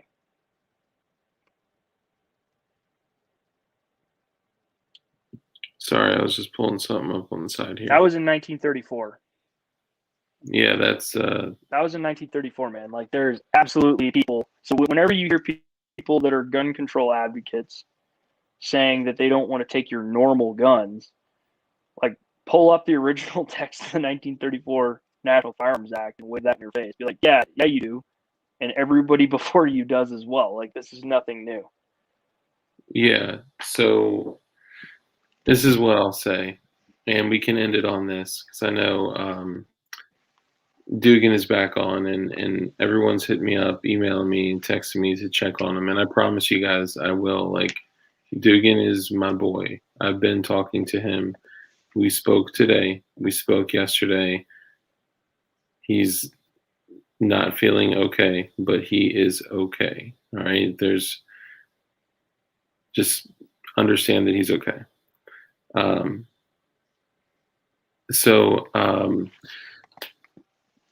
And also I saw David about showing him some love. He's super unique in that when people hit him up like a lot, he gets overwhelmed and he kind of shuts down, like paralysis by analysis kind of thing, you know, like caught in thought, right? So check in with him if you'd like. Just don't feel like you have to go overboard. But we love him and we're here for him.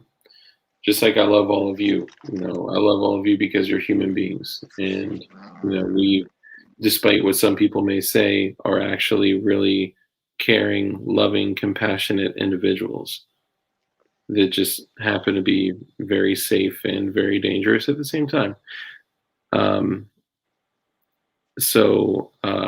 Let me go back to where I was. Oh, okay. So we'll probably have to end it on this because we're coming up on the 2-hour mark. I was watching a video by someone that we actually had on our live stream and our podcast, Johnny B.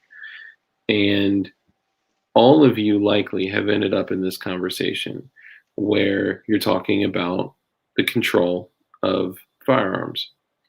And at some point, someone says, Handsome Joe, how many more children have to die before you are willing to compromise on the Second Amendment?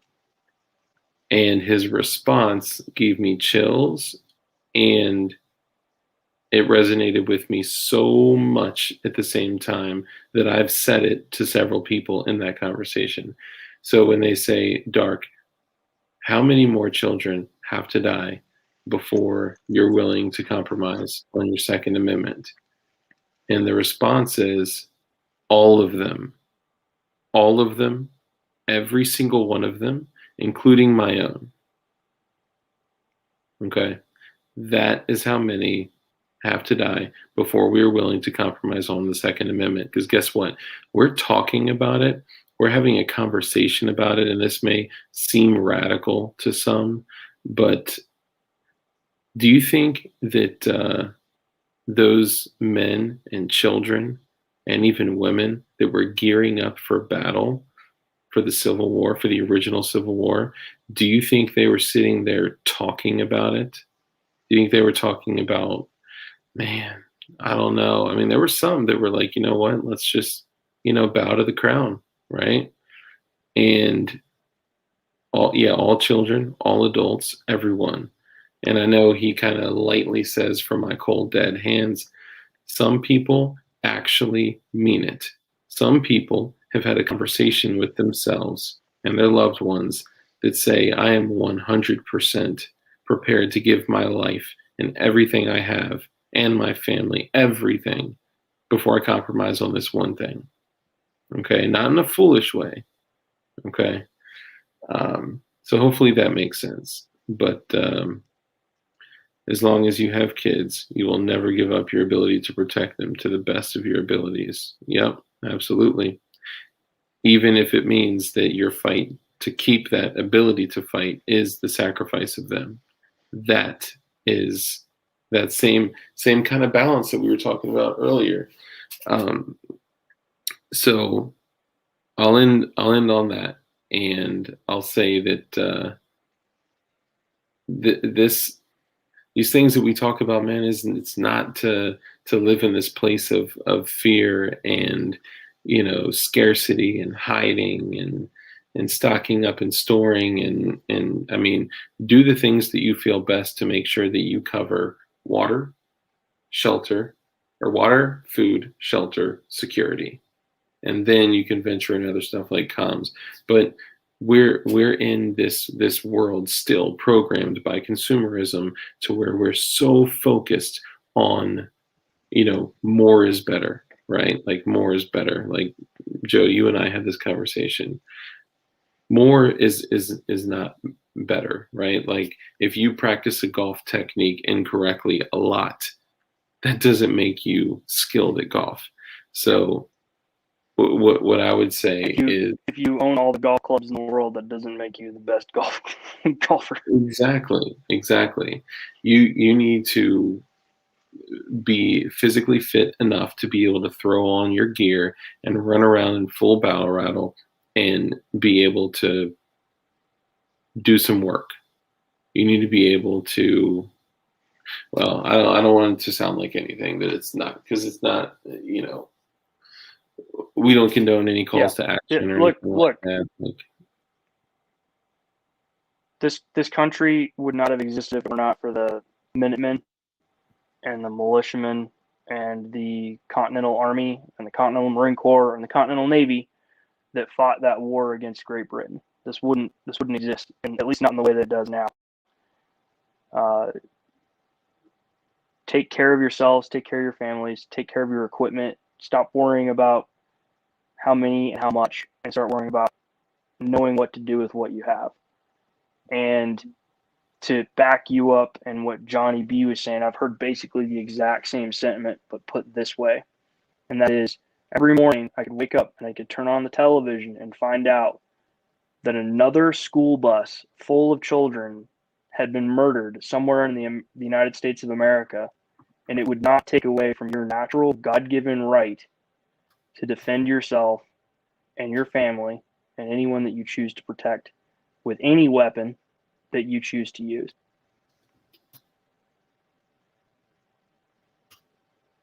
Absolutely. Dude, I appreciate all you guys. Joe, I appreciate you coming on. I don't know what happened to Light. He said he couldn't get back in. He tried a bunch of times. I think he just gave up. But as we talk about all this stuff, guys, and as you guys are all hitting me up, talking about Dugan, realize how easy it is to take the black pill. Okay? And that shit courses through your veins. It is a monster that lives in your subconscious mind, which you do not have control of. Okay? Do not live in that dark place. Okay? I love you guys.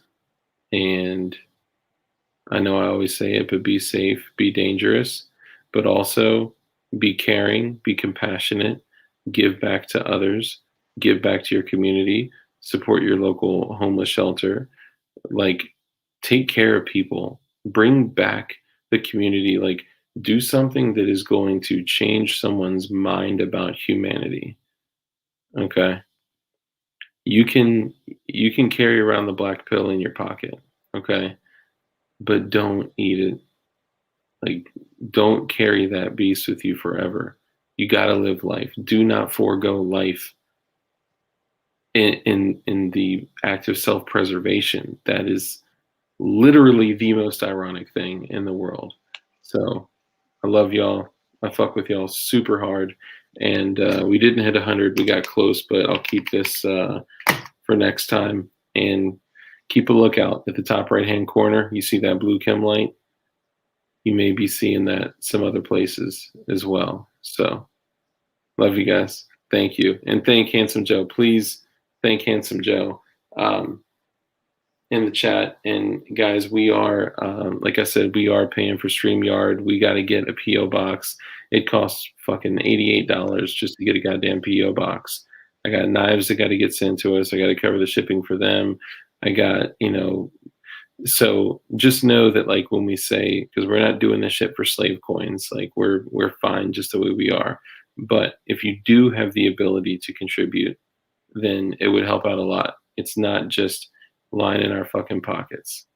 Okay. And like yesterday, we made, just to give you guys an idea, yesterday we made $57 in super chats, which I was blown away. Like, I didn't even know that we were able to get super chats. I think actually YouTube took all of it because it's YouTube. I didn't have an account set to it yet. But even if we did not, I'm sorry, have an account link to it and we got that $57, let's round it up and say $60, okay? What I would let you guys know is, like, when people watch and they see this, they get this idea in their head of like, whoa, these people are getting stacked up, man. They're getting rich. That $60, first off, take 24% for taxes, roughly, anywhere from 25 to 30%, depending what state that you're in.